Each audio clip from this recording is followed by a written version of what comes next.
आज हम राजपूतों के इतिहास और उनकी विरासत की कह सकते हैं कि एक गहरी पड़ताल करने जा रहे हैं। हमारे पास कुछ विकिपीडिया लेख हैं, कुछ ऐतिहासिक दस्तावेज हैं और मशहूर हस्तियों की सूचियां भी हैं। तो इन सबको मिलाकर देखें तो एक ऐसी तस्वीर उभरती है जो सिर्फ शौर्य की नहीं बल्कि कला, कूटनीति और समय के साथ बदलती पहचान की भी है। और ये पहचान वाली बात आपने बहुत दिलचस्प छेड़ी है। हमारे स्रोत यही बताते हैं कि राजपूत शब्द का मतलब और उसका इस्तेमाल भी समय के साथ बदला है। अच्छा। हाँ, ऐसा नहीं है कि किसी एक दिन कुछ वंशों ने खुद को राजपूत कहना शुरू कर दिया। मतलब 16वीं शताब्दी से पहले ये शब्द शायद उस तरह इस्तेमाल नहीं होता था जैसा आज हम समझते हैं। तो ये एक प्रक्रिया थी। बिल्कुल, धीरे धीरे कुछ खास वंशों को कुलीन राजपूत कुलों के तौर पर पहचाना जाने लगा। तो हम एक ऐसे समूह की बात कर रहे हैं जिसकी पहचान सदियों में बनी और विकसित हुई है। मतलब ये एक सीधी सपाट कहानी तो बिल्कुल नहीं है। तो चलिए इसी जटिल लेकिन आकर्षक इतिहास को समझने की कोशिश करते हैं। जब भी राजपूतों का जिक्र आता है तो सबसे पहले जहन में उनकी बहादुरी और युद्ध कला की छवि बनती है। यहीं से शुरू करें। हाँ, और ये छवि बेवजह नहीं है। हमारे स्रोत कई बड़ी लड़ाइयों का जिक्र करते हैं, लेकिन ये सिर्फ जीत की कहानियां नहीं है। इनमें हार भी है, धोखा भी है और एक लगातार चलने वाला संघर्ष है। जैसे तराइन की लड़ाई को ही ले लीजिए। 1191 में पहली लड़ाई में पृथ्वीराज चौहान ने मोहम्मद घोरी को बुरी तरह हराया। वो एक जबरदस्त जीत थी। लेकिन कहानी जैसा कि होता है वहां खत्म नहीं होती। बिल्कुल नहीं। ठीक एक साल बाद 1192 में तराइन की दूसरी लड़ाई हुई और इस बार पासा पलट गया। पृथ्वीराज चौहान हार गए और इस एक हार ने मतलब उत्तर भारत का पूरा इतिहास बदल कर रख दिया। दिल्ली का तख्त हमेशा के लिए बदल गया। यह दिखाता है कि उस दौर में जीत और हार के बीच का फासला कितना कम था। और ये संघर्ष तो बस एक शुरुआत थी। इसके बाद दिल्ली, गुजरात और मालवा की सल्तनतों से उनकी टक्कर तो सदियों तक चलती रही। हाँ, और इस लंबे संघर्ष का एक जीता जागता सबूत है रणथंबोर का किला। हमारे दस्तावेज दिखाते हैं कि 13वीं सदी में यह किला एक प्रतीक बन गया था। यह किसी एक पक्ष के पास टिकता ही नहीं था। अच्छा। हर कुछ दशकों में सत्ता बदलती थी। कभी राजपूतों का कब्जा होता तो कभी दिल्ली सल्तनत का। ये उस दौर की जो पॉलिटिकल इंस्टेबिलिटी थी उसका आईना है। और इसी दौर में कुछ ऐसे नाम भी उभरे जो आज तक याद किए जाते हैं, जैसे महाराणा कुंभा और महाराणा सांगा। क्या ये सिर्फ अपनी रियासतें बचा रहे थे या उनका प्रभाव इससे कहीं ज्यादा था? उनका प्रभाव बहुत ज्यादा था। वो सिर्फ रक्षा नहीं कर रहे थे, वो अपनी शक्ति का विस्तार भी कर रहे थे। महाराणा कुंभा ने 15वीं सदी में मालवा के सुल्तान महमूद खिलजी को सारंगपुर की लड़ाई में हराकर अपनी धाक जमाई। और महाराणा सांगा वहीं 16वीं सदी की शुरुआत में महाराणा सांगा ने दिल्ली के सुल्तान इब्राहिम लोधी को एक नहीं बल्कि 2 लड़ाइयों में हराया।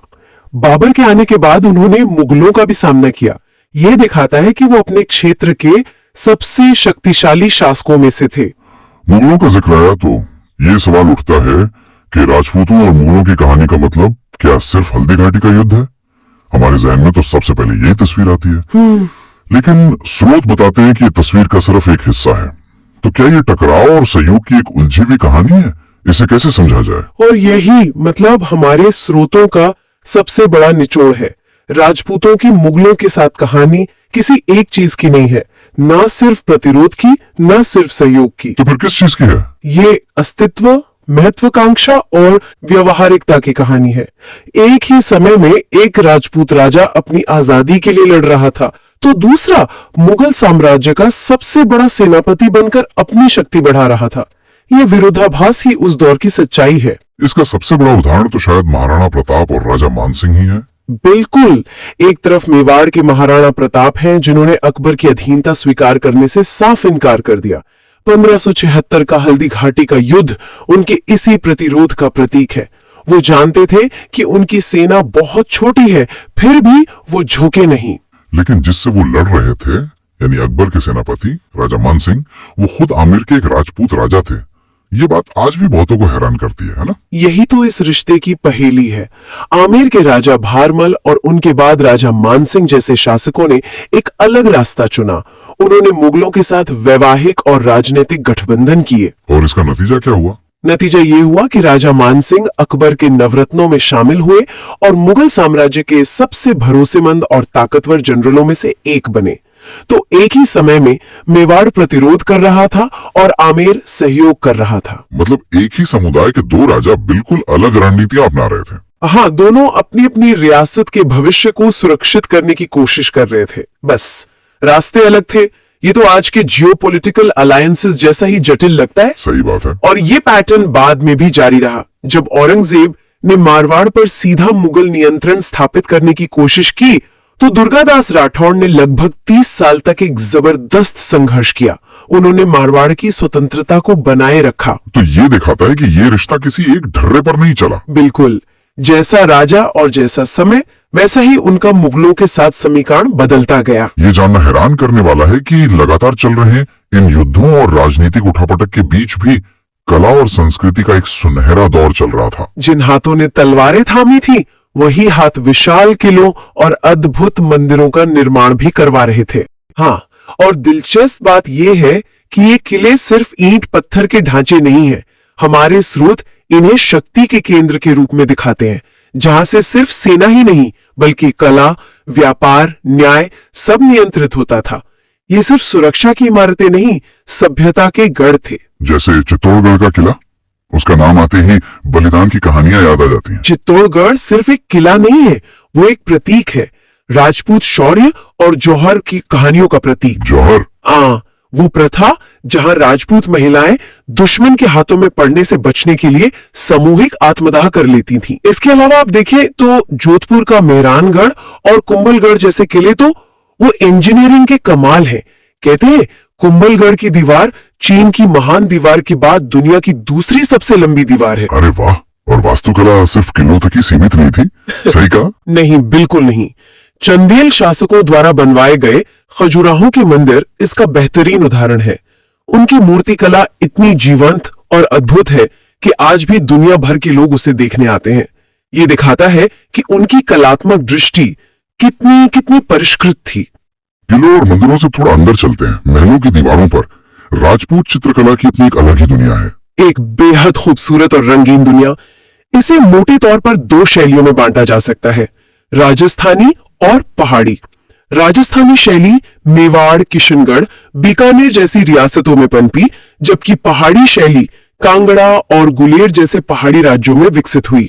इन पर मुगल कला का असर भी दिखता है ना? हाँ, असर तो दिखता है, लेकिन इनका दिल और इनकी आत्मा पूरी तरह से राजपूताना है। ये मुगल असर और अपनी पहचान, इन दोनों में क्या फर्क था?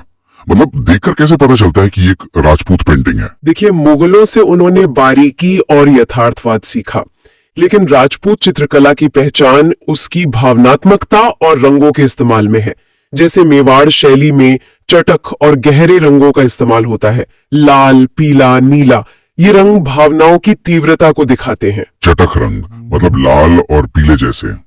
क्या ये उस इलाके के माहौल जैसे रेगिस्तान को भी दर्शाता था? हाँ, कुछ हद तक जरूर। रंगों का चुनाव उस जगह की संस्कृति और माहौल से भी प्रभावित होता है, लेकिन ज्यादातर ये भावनाओं को जाहिर करने का एक कलात्मक चुनाव था। वहीं कांगड़ा जैसी पहाड़ी शैलियों में आपको ज्यादा ठंडे और कोमल रंग दिखेंगे।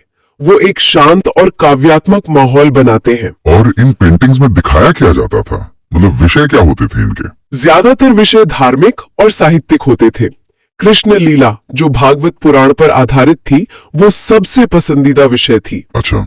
इसके अलावा रामायण, महाभारत और रागमाला श्रृंखलाएं भी बहुत बनाई गईं। रागमाला पेंटिंग्स बड़ी दिलचस्प होती हैं। वो क्या होती है? ये भारतीय शास्त्रीय संगीत के अलग अलग रागों को तस्वीरों और भावनाओं के जरिए दिखाने की एक कोशिश है। ये तो कमाल की बात है, संगीत को रंगों में उतार देना, है ना?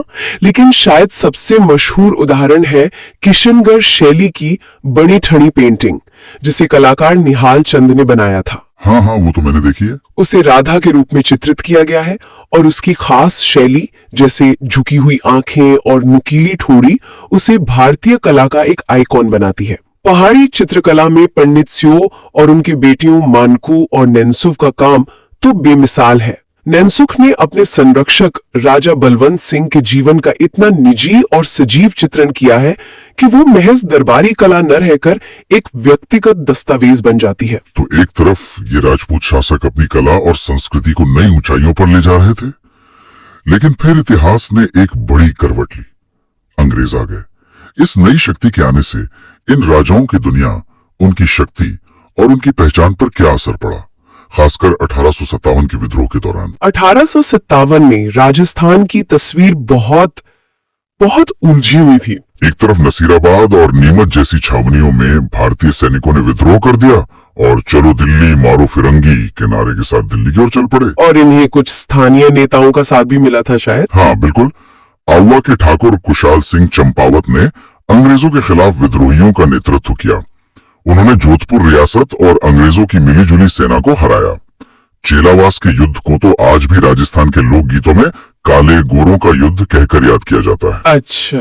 लेकिन सबसे बड़ा और संगठित विद्रोह कोटा में हुआ। कोटा में क्या हुआ था? कोटा में मेहराब खान और लाला जयदयाल के नेतृत्व में क्रांतिकारियों ने पॉलिटिकल एजेंट मेजर बर्टन और उसके 2 बेटों की हत्या कर दी और शहर पर लगभग 6 महीने तक कब्जा बनाए रखा। 6 महीने? ये तो बहुत लंबा समय है। हाँ, ये राजस्थान में 1857 की सबसे बड़ी घटनाओं में से एक थी। लेकिन जैसा आपने कहा कि तस्वीर उलझी हुई थी, इसका मतलब है कि सबने विद्रोह का साथ नहीं दिया। और यही इस कहानी का दूसरा पहलू है। ज्यादातर बड़े राजपूत शासकों ने, जैसे जयपुर, जोधपुर और उदयपुर के महाराजाओं ने विद्रोहियों का साथ देने के बजाय अंग्रेजों की मदद की। उन्होंने अंग्रेजों की मदद की? हाँ, उन्होंने अपनी सेनाएं विद्रोह को कुचलने के लिए भेजी। जयपुर के महाराजा राम सिंह द्वितीय को तो अंग्रेजों का साथ देने के लिए सितारे हिंद की उपाधि भी दी गई। अच्छा। यह उस दौर की राजनीतिक मजबूरी और जटिलता को दिखाता है, जहां शासकों के हित आम जनता और विद्रोही सैनिकों के हितों से बिल्कुल अलग थे। और ये विरासत आज भी सिर्फ इतिहास की किताबों में नहीं है, आजाद भारत में भी हम इसका असर देखते हैं। बिल्कुल। भारतीय सशस्त्र बलों में राजपूतों का योगदान बहुत अहम रहा है। 1962 के चीन भारत युद्ध में मेजर शैतान सिंह ने अपनी छोटी सी टुकड़ी के साथ असाधारण वीरता दिखाई, जिसके लिए उन्हें मरणोपरांत परमवीर चक्र से सम्मानित किया गया। परमवीर चक्र? जी। और स्वतंत्र भारत के पहले थल सेना अध्यक्ष जनरल राजेंद्र सिंह जी जडेजा थे। और खेल की दुनिया में भी कई बड़े नाम हैं। हाँ, हॉकी के जादूगर कहे जाने वाले मेजर ध्यानचंद, जिनकी अगुवाई में भारत ने लगातार 3 ओलंपिक स्वर्ण पदक जीते। 3? हाँ। निशानेबाजी में राज्यवर्धन सिंह राठौड़ ने ओलंपिक में रजत पदक जीता। और भारतीय क्रिकेट के सबसे सफल कप्तानों में गिने जाने वाले महेंद्र सिंह धोनी भी इसी विरासत से आते हैं। तो जो शौर्य हम तराइन की लड़ाई में देखते हैं, वही हमें 1962 में मेजर शैतान सिंह के नेतृत्व में दिखता है। और जो रणनीतिक सोच रणथंबोर के किले में दिखती है, शायद उसकी एक झलक हमें महेंद्र सिंह धोनी की कप्तानी में भी मिल जाती है। क्या बात है। ये विरासत सिर्फ किलों में नहीं, बल्कि लोगों में भी जिंदा है। बहुत खूबसूरती से जोड़ा आपने। ये दिखाता है कि वो शौर्य और नेतृत्व की भावना समय और क्षेत्र के साथ नए रूप ले लेती है, लेकिन उसकी मूल भावना वही रहती है। तो कुल मिलाकर राजमुगल की कहानी सिर्फ युद्ध और वीरता की नहीं है। ये कला, संस्कृति, कूटनीति और समय के साथ बदलते हुए जटिल संबंधों की कहानी भी है। वो निर्माता थे, कला के संरक्षक थे, और उनकी विरासत आज भी उन किलों, महलों, चित्रों और यहाँ तक कि हमारे समाज के मूल्यों में भी जीवित है। और ये हमें सोचने पर मजबूर करता है कि कैसे इतिहास में किसी एक समुदाय की पहचान अक्सर कुछ चुनिंदा पहलुओं तक सीमित कर दी जाती है। शौर्य की गाथाओं के पीछे शासन चलाने, कला को संरक्षण देने और बदलते समय के साथ खुद को ढालने की एक कहीं ज्यादा जटिल और समृद्ध कहानी छिपी होती है। और शायद हमारे श्रोताओं के लिए ये सोचना दिलचस्प होगा कि किसी भी ऐतिहासिक विरासत को उसकी पूरी जटिलता में कैसे समझा जाए, बजाय इसके कि उसे सिर्फ एक ही लोकप्रिय छवि जैसे योद्धा में कैद कर दिया जाए।